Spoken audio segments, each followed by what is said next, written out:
محمد نبينا بنور هدينا من مكة حبيبي نور سطع المدينة. Assalamualaikum warahmatullahi wabarakatuh. Rabbi zidni ilma warzuqni fahma, amma ba'd.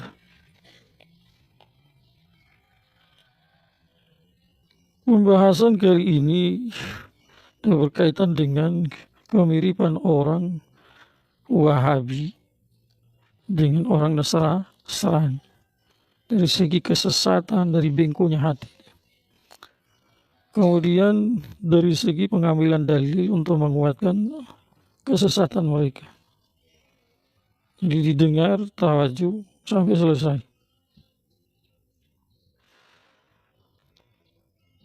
Dan mudah-mudahan bermanfaat bagi kita semua Wahabi juga. Bagaimana kesamaannya itu? Kesamaannya adalah, jadi nanti ilatnya itu dijelaskan. Yang pertama, saat pendeta Najran dan sekelompok orang Nasrani ke Madinah jumpa Rasulullah SAW dalam rangka debat, mujadalah, adu dalil. Mengenai apa itu? Mengenai klaim dan keyakinan mereka bahwa Isa alaihissalam bukanlah nabi dan rasul tetapi Tuhan atau anak Tuhan. Karena jelas setelah Rasul diangkat oleh Allah sebagai nabi dan rasul, dakwatnya bertentangan dengan apa yang mereka klaim dan apa mereka yakini. Singkat cerita, datang sudah debat. Apa kata orang Nasrani? Hei Muhammad, bahwa Isa itu bukanlah nabi dan rasul, tetapi dia adalah Tuhan atau anak Tuhan. Dalilnya apa? Yang mereka sodorkan dalilnya adalah karena dia lahir tanpa bapak. Semua manusia lahir lewat jalur bapak dan mama. Sementara Isa alaihissalam lahir tanpa bapak. Tidak. Cuma mereka tidak sadar juga. Kalau seandainya itu dalilnya itu, berarti seharusnya yang lebih pantas jadi Tuhan adalah Adam alaihissalam. Karena lahir tanpa bapak dan mama itu. Yang kedua dalil mereka adalah di dalam surat Al-Imran Allah sampaikan, "Iz qalatil malaikatu ya Maryam, innallaha yubashshiruki bi kalimatin minhu hul masihu ibnu Maryam wajihan indallahi fid dunya wal akhir wa minal muqarrabin," dan seterusnya. Di situ ada kata-kata, tatkala malaikat berkata kepada Maryam alaihissalam, bahwa Allah memberi kabar gembira kepada kamu bi kalimatin min. Kalimat atau kalam adalah bagian dari sifat Allah. Berarti kalimatin minhu alias Isa itu dia bagian dari sifat Allah. Berarti Isa karena bagian dari Allah, dia bukan nabi, bukan rasul, tetapi dia Tuhan atau anaknya anak Tuhan. Yang ketiga adalah lafaz wa ruhum min. Rohnya Isa itu bagian dari Allah. Ini yang kita jelaskan sesuai dengan kepahamannya orang Nasrani. Maka setelah debat ini, Allah membantah klaim sesat mereka, keyakinan sesat mereka lewat menurunkan wahyu kepada Nabi Muhammad sallallahu alaihi wasallam. Beberapa ayat yang ayat-ayat itu ada dalam surat Al-Imran. Di awal-awal, di tengahnya juga ada. Di awal surat Al-Imran Allah turunkan Alif Lam Mim. Allahu la ilaha illa huwal hayyul qayyum. Alif Lam Mim, tidak ada yang tahu maknanya selain Allah. Atau ini rahasia antara Allah dan Rasul. Tidak, di bagian dari huruf-huruf muqatta'at yang disebut dengan ayat mutasyabihat.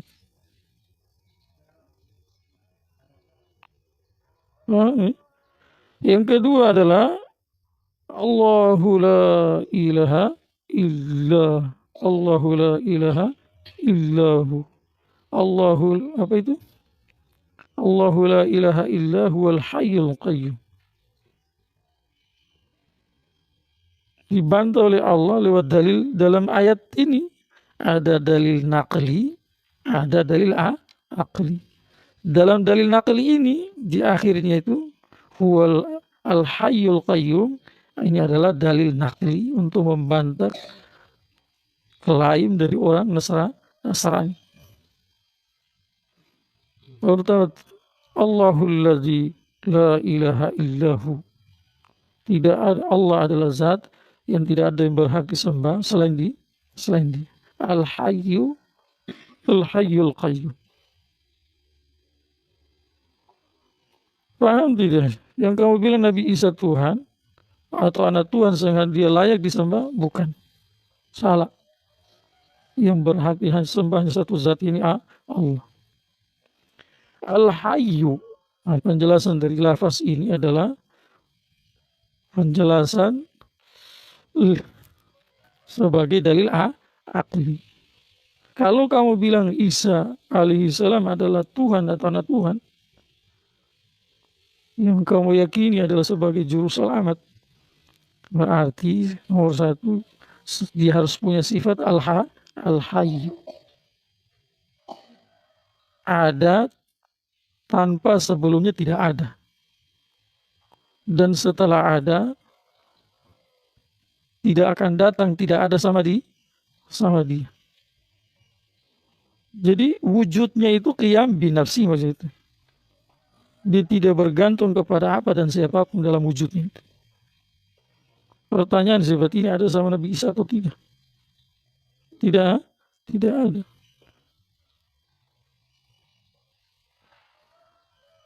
Justru Nabi Isa sebelumnya tidak ada, atas perintah Allah. Malaikat datang, tiupkan ruh dalam perut Maryam alaihissalam.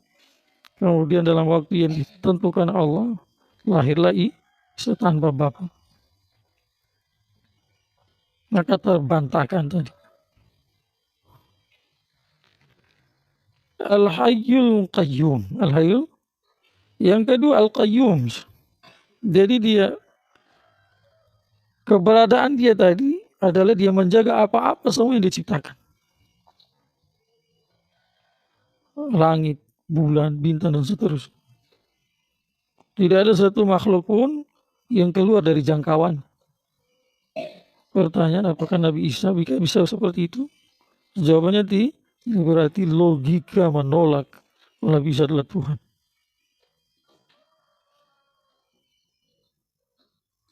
Dalil wa kalimatin min. Ini bagian dari ayat mutasyabihat. Wa ruhum min. Ini juga bagian dari ayat mutasyabihat. Kalau mau dijelaskan, bentar ya. Wa ruhum min. Apa maksud wa ruhum min? Ini maksudnya adalah Allah ciptakan ruhnya Isa alaihissalam dengan amal kun. Amal apa? Kun. Terus bagaimana cara menciptakan ruh Isa alaihissalam menggunakan amar kun itu? Ini bagian dari mutasyabihat. Tidak boleh masuk ke sana. Diimani wajib. Tapi masuk ke dalam menggeledak yang bukan kapasitasnya kita ke sana, maka kita terjerumus nanti dalam kesesatan.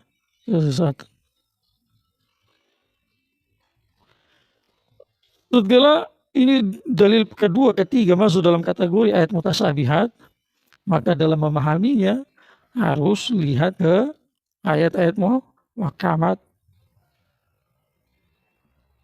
Seperti mana lanjutan nanti di bawahnya itu, huwallazi anzala 'alaikal kitaba minhu ayatun muhkamat hunna ummul kitab wa ukharu mutasyabihat. Dialah zat yang menurunkan kitab ke atasmu. Dari kitab-kitab itu ada yang ayat-ayat muhkamat, dan dia adalah induk daripada Al-Quran. Paham tidak? Atau marja, atau matbu yang diikuti. Wa ukharu mutasyabihat, yang selainnya atau yang lain adalah mutasyabihat. Maka untuk memahami mutasyabihat, kembali ke ummul kitab tadi. Paham tidak? Maka kita, apa betul mereka, klaim mereka lewat wa kalimatin minhu wa ruhum min, itu klaim mereka bahwa Isa adalah anak Tuhan atau Tuhan? Kita cari dulu di ayat-ayat muhkamat supaya tidak boleh salah dalam memahami mutasyabihat. Salah satu ayat muhkamat yang sudah kita bacakan tadi, Allahul ladzi la ilaha illa huwal hayyul qayyum. Yang kedua, Allah sampaikan lagi dalam ayat lain, innamallahu ilahu wahid, innamallahu ilahu wahid.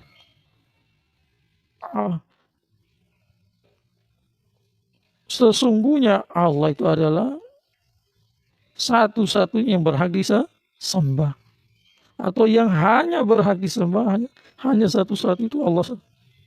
Satu-satunya yang berhak disembah hanyalah Allah. Subhanahu ayyakuna lahu walad.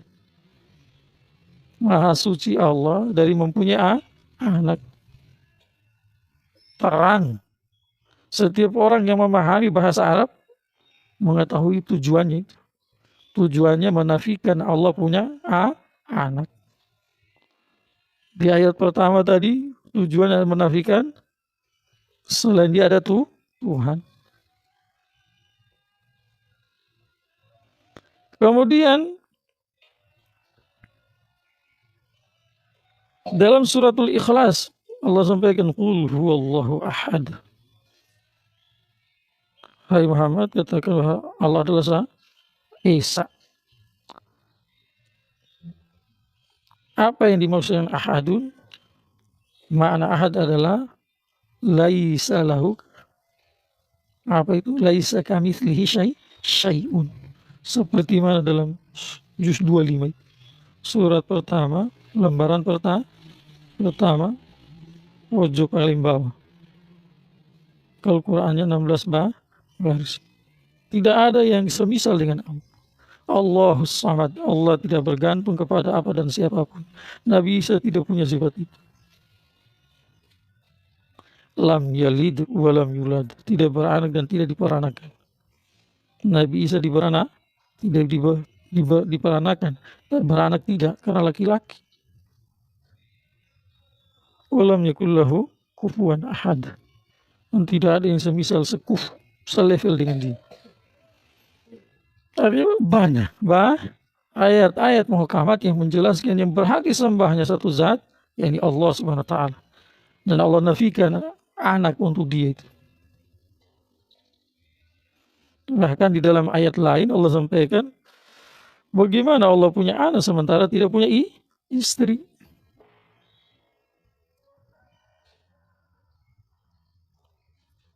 Terus Allah juga menjelaskan inna masalah Isa kamasali Adam. Sesungguhnya permisalan dalam menciptakan Isa alaihissalam sama dengan menciptakan Adam. Inna masalah Isa kamasali Adam khalaqahu min turabin summa qala lahu kun fayakun. Kami telah menciptakan Adam dari tanah atau debu, dan kami berkata jadi maka jaya. Bersamaan dengan itu, ancaman bagi orang-orang yang meyakini mengklaim bahwa Nabi Isa itu adalah Tuhan atau anak Tuhan dalam Al-Quran. Dengan jelas, tidak ada sesuatu yang bisa ingkari. Ingkar bahaya. Satu saya disodorkan, insya Allah sudah cukup. Sesungguhnya orang yang telah kafir dari Yahudi dan Nasrani dan orang musyrik, fi nari jahannam khalidina fiha, mereka berada di neraka jahanam selama-lama. Allah katakan ulaika hum syarrul bari, mereka seburuk-buruk ciptaan Allah.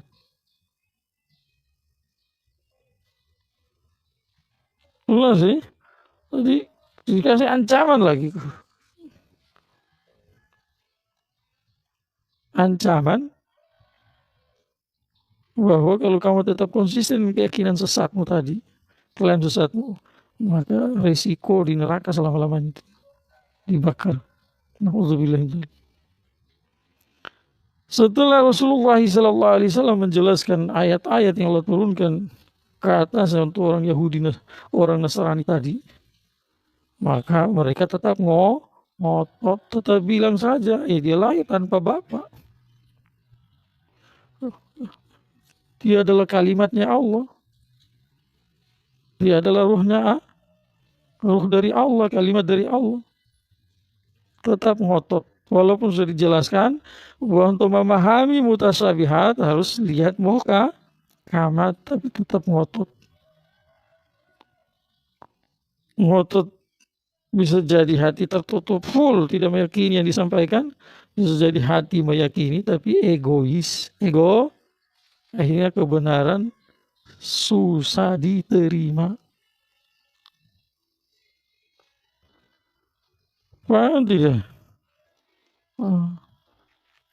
Makanya lanjutan ayat di bawah tadi Allah sampaikan bahwa fa'ammal ladzina fi qulubihim zayghun fayattabi'una ma tashabaha minhu ibtigha'al fitnati wa ibtigha'al ta'wilih.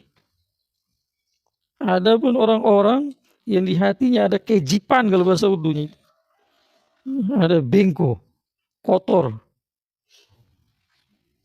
tidak lurus, maka mereka memilih untuk mengikuti mutasyabihat. Tidak mau memahami mutasyabihat lewat muhkamat, maunya ikuti mutasyabihat. Tujuannya apa? Tujuannya adalah yang dimaksud dengan ibtigha'al fitnah di sini, fitnah artinya maksudnya kesesatan. Tujuannya adalah mencari kesesatan, menyebarkan kesesatan. Wa ibtigha'a ta'wilihi, dan mencari makna dari ayat mutasyabihat itu, yang pada dasarnya ayat mutasyabihat yang tahu makna sesungguhnya hanyalah Allah, sama dengan alif lam mim tadi. Jadi setelah dijelaskan karena hati bengkok, tetap konsisten pulang.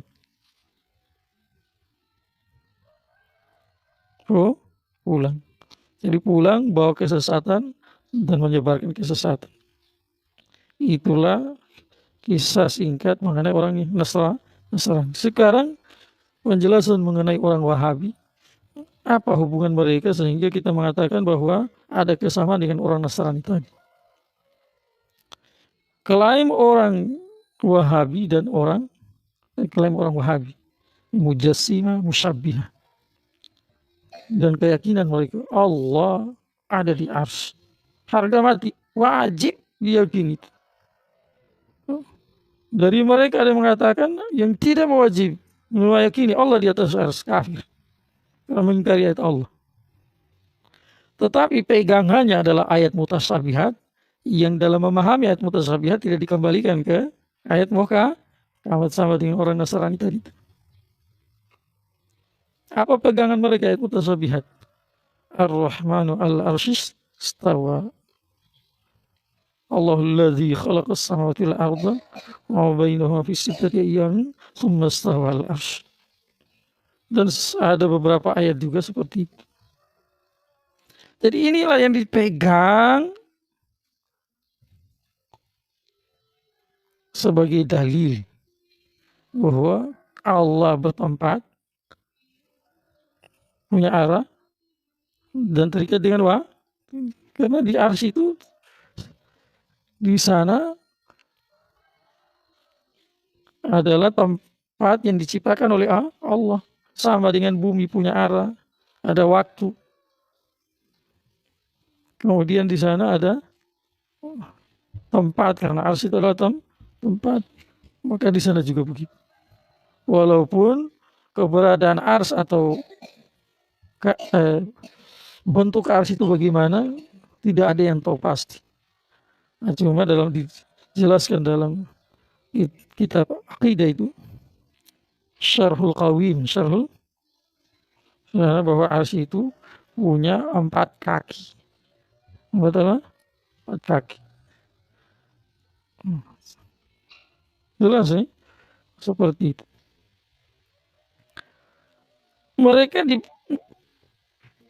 diberikan kepahaman bahwa hai Tuhan Wahabi, klaim kamu mengatakan Allah di ars, Allah bertempat itu, dengan berpegang kepada ayat mutasyabihat itu adalah salah, karena Allah sendiri yang suruh untuk memahami ayat mutasyabihat kembali ke muhkamat. Ayat muhkamat mengatakan laisa kamitslihi syai'un. Tidak ada semisal Allah dengan, secuil pun tidak ada yang semisal dengan Allah. Yang kedua, surat Al-Ikhlas, dari awal sampai akhir. Paham tidak? Yang ketiga, afama yakhluqu kamal la yakhluqu afala tadzakkarun. Apa sama yang mencipta dengan yang tidak mencipta? Maka kamu tidak berpikir. Setelah dijelaskan ke orang Wahabi, malah mereka tetap ngotot untuk berpegang kepada klaim dan keyakinan sesat mereka. Bukan hanya sampai di situ, balik menuding yang musabbihat itu mujassimah, bukan kami Wahabi, tapi kamu itu orang-orang aswaja.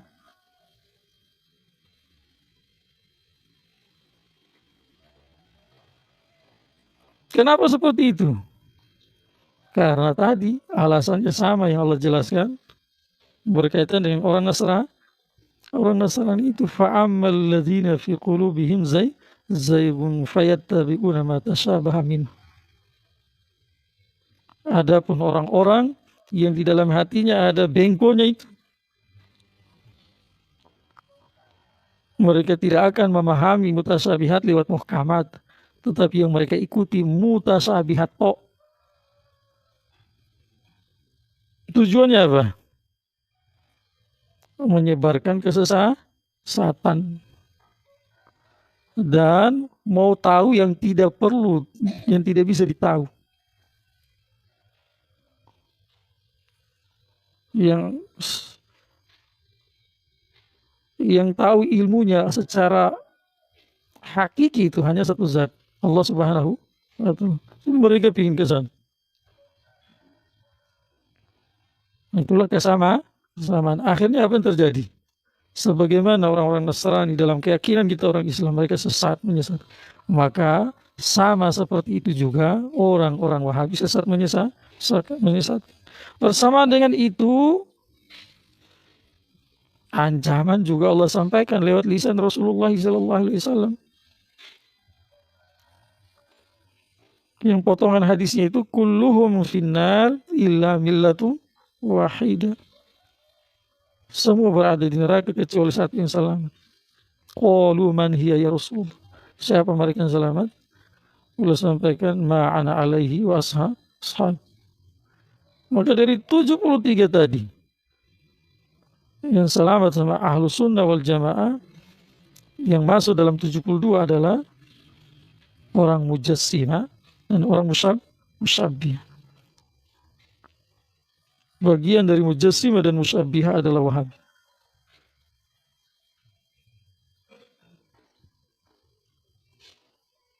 Tidak.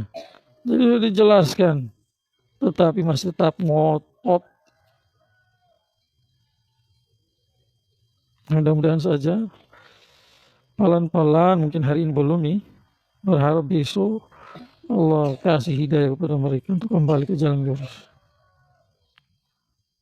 Tidak. Nah, itulah yang saya bilang tadi di awal, bahwa ada kemiripan orang Wahabi dengan orang Nasrani dari segi klaim akidah, kemudian pengambilan dalil untuk menguatkan kesesatan mereka. Terus setelah dijelaskan dengan gamblang dan jelas, tetap mereka konsisten dengan kesesatan dari segi klaim dan keyakinan hati mereka itu. Makanya di mana-mana ada Wahabi, di sana banyak fitnah, banyak kesesatan. Masjid ditulis Masjid Imam Syafi'i. Masjid Imam Syafi'i karena masyarakatnya adalah mayoritas atau semua di situ orang-orang Syafi'i yang senang dengan tahlilan, maulidan.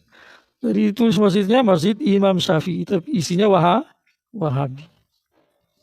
Seharusnya tulisnya Masjid Wahabi supaya gentle sedikit. Tulisnya masjid apa? Itu tadi. Tulis bawa Imam Syafi'i untuk menyesatkan dosa besar itu.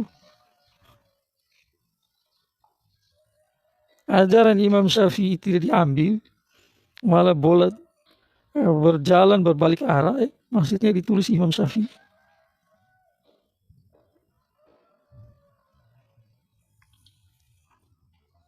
Nama Imam Syafi'i naudzubillah dipakai untuk menyesatkan orang.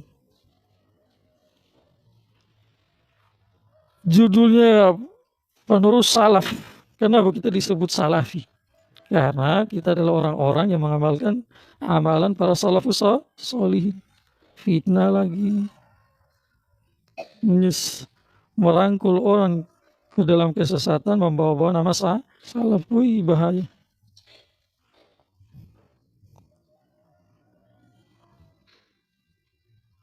Itulah sedikit kesamaan antara orang Wahabi dan Nasrani. Maka perlu kita belajar. Wajib, itu wajibul ain. Ini kaitan dengan akidah. Bahkan ini bukan besar baru dipelajari, dari kecil didengar.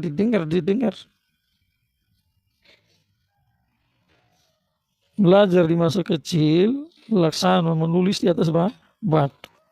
Belajar di masa tua, laksana menulis di atas air. Umumnya begitu. Walaupun ada anak kecil juga, pelajaran masa kecil dia susah ingat. Dia otaknya di bawah rata-rata. Ada yang orang sudah tua, otaknya tetap di atas rata-rata. Umumnya begitu. Semoga bermanfaat. Subhanallah.